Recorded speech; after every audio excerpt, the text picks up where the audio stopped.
Oh, le saucisson, mon frère! Ça a l'air d'être bon, cette merde! Non, la vérité, oh là là, c'est le fantasme de tous les Arabes. Pour ceux qui ont la chance d'en manger, le saucisson, c'est la vie. Je sais qu'en ces temps troubles, l'apéro, c'est un petit peu un mot tabou. Mais je suis sûr que la pandémie ne vous empêche pas de le prendre, l'apéro, même sans invité. Sans invité, ok, mais pourriez-vous imaginer un apéro sans saucisson ? Ça vous fait peut-être marrer, mais le saucisson et les viandes transformées en général sont classés cancérigènes de catégorie 1, au même titre que l'amiante, les UV ou encore le gaz moutarde. Mais j'en ai jamais mangé de ma vie, moi. Jamais. Vas-y Jamel, avoue que t'en as déjà mangé. On dira rien, promis. Une fois, c'est rien, une fois! Moi j'ai quand même du mal à y croire, je veux dire. Manger du sauciflard, ça peut pas être aussi cancérigène que l'amiante quand même. C'est pas parce qu'on mange du sauciflard qu'on va se taper un cancer. Rassurez-vous, être en catégorie 1, ça ne signifie pas que la substance est très cancérigène, ça signifie qu'on est sûr qu'elle est cancérigène. Un peu ou beaucoup.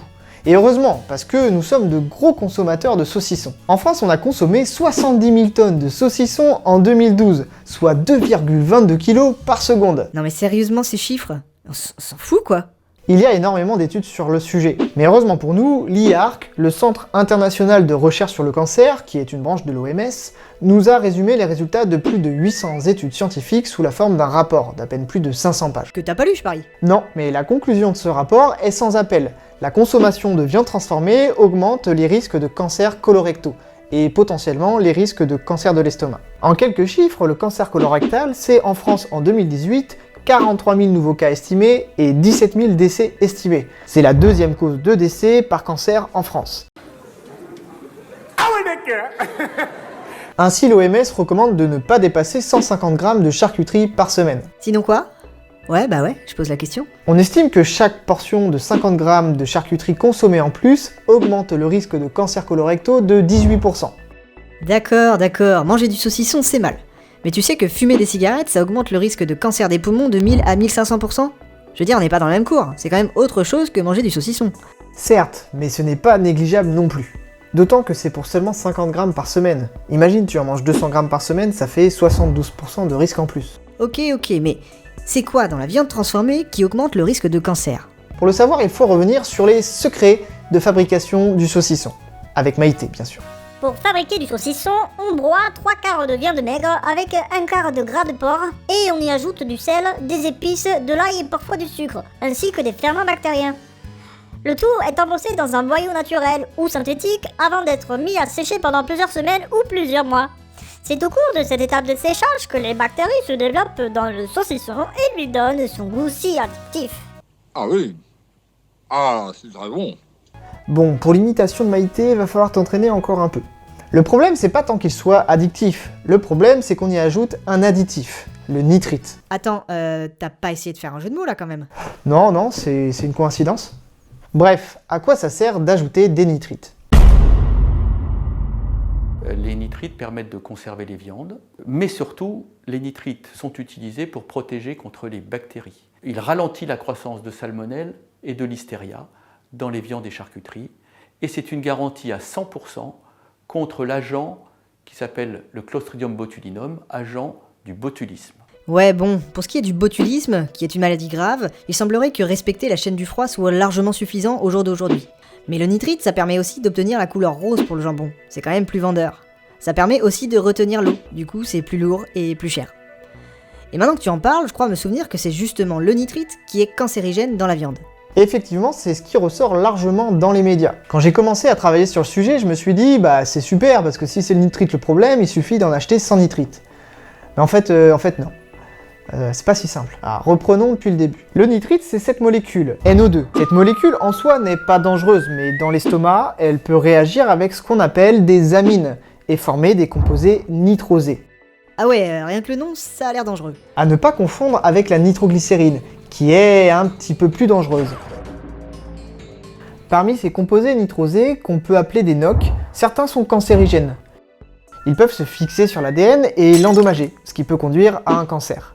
Donc ça, c'est une certitude, les NOx sont des cancérigènes. Ce qui n'est pas clair, c'est si les nitrites que l'on ingère à travers l'alimentation sont suffisants ou en quantité suffisante pour augmenter le risque de cancer. Les études épidémiologiques quant au lien entre les nitrites et la survenue de cancer sont assez discordantes. Ce qui fait qu'aujourd'hui, on n'a pas de lien avéré entre les deux. Sur la base des éléments de preuve disponibles, les experts de l'Autorité européenne de sécurité des aliments ont conclu que les niveaux de sécurité existants pour les nitrites ajoutés à la viande et à d'autres aliments constituaient une protection adéquate pour les consommateurs. Et oui, parce qu'il y a évidemment des normes à ne pas dépasser. En Europe, c'est 150 mg de nitrite par kilogramme de charcuterie, 80 mg par kilo dans le bio.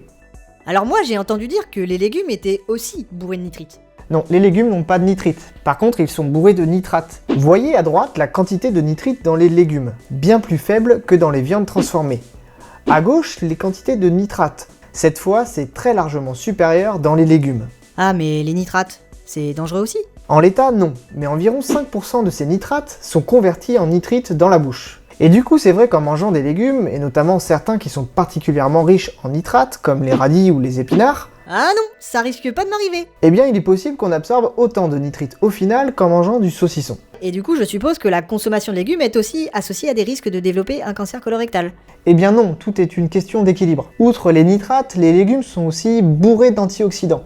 Et ces antioxydants empêchent la formation des NOx à partir de nitrites. D'ailleurs, certains industriels rajoutent maintenant dans leur charcuterie des antioxydants pour contrebalancer l'effet potentiellement nocif des nitrites. Alors je suis pas sûr que ajouter un additif pour compenser l'effet d'un autre additif soit très pertinent. Ça serait peut-être plus simple juste d'enlever les nitrites. What? Ah oui, parce que je vous ai pas dit. Mais en fait, on n'est pas obligé de les mettre les nitrites. Le jambon de Parme, c'est bon le jambon de Parme. Ça n'a jamais rendu personne malade le jambon de Parme. Eh bien le jambon de Parme est sans nitrite. Ces produits donnent naissance à des cancérigènes avérés, tout le monde le reconnaît.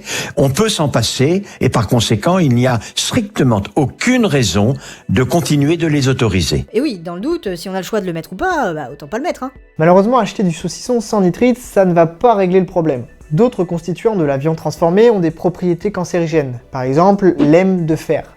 On va pas en parler là, mais voilà, j'ai pas envie d'en parler. Ah, et au fait, pour ceux qui seraient pas au courant, la charcuterie, c'est gras, c'est salé, et globalement, c'est mauvais pour la santé. Alors si je peux vous donner un conseil, c'est de respecter les doses et surtout de manger équilibré. Alors attends, ça fait 10 minutes que tu nous parles dans une vidéo pour en arriver à la conclusion qu'il faut manger équilibré. Genre 5 fruits et légumes par jour. Enfin je veux dire, je savais déjà quoi. Et je pense que tout le monde savait déjà. Papa, c'est l'heure de l'apéro. Ouais, bah pour moi ça sera, ouais, comme d'habitude, hein, carottes et radis. Hein. Merci ma chérie. Prendre un petit coup à la vision. Boum, il y a du rhum, du saucisson et de la bière. Eh, t'aurais pas oublié de mettre un pouce par hasard? De partager, de t'abonner à la chaîne et tout le tralala? Sinon, il y a aussi la vidéo sur les causes du cancer, elle est complémentaire. Et il y en a d'autres, sur le Covid, l'homéopathie, d'autres trucs. Allez, ciao!